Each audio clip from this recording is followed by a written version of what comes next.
with only JS, you can even integrate that of the Monnify. So I did have an example right here. If I fill in my name and I'm going to put my email right there, and after that I'm going to just go ahead and put my phone number, and if I hit on pay with Monnify, you're going to see that you are going to perfectly experience the payment interface. So this opens up. This is the email we used right there, and it's already shown up. So we're on a test environment, the way that it reads right now, because if you take a look here, you're going to see where it says a test. All right, you can actually switch to live if you want to do that from your dashboard, but let's just test how this is actually going to work.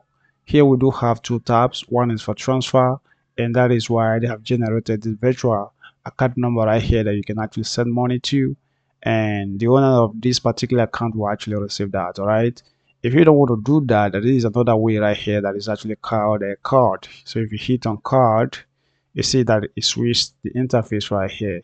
And right here, you can go ahead and fill in your card details right here, like your card number, the expiry date, and then the CVV right here.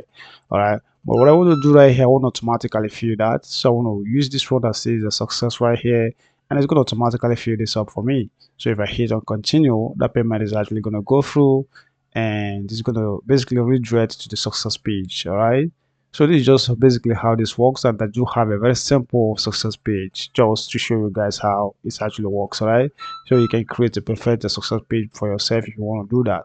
But this is how it just basically works, and it's really very seamless, right?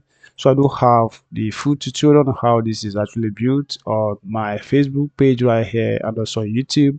If you're interested in that, you can actually request for that on the comment section, and I'm going to push the link to you right there. So thanks for watching.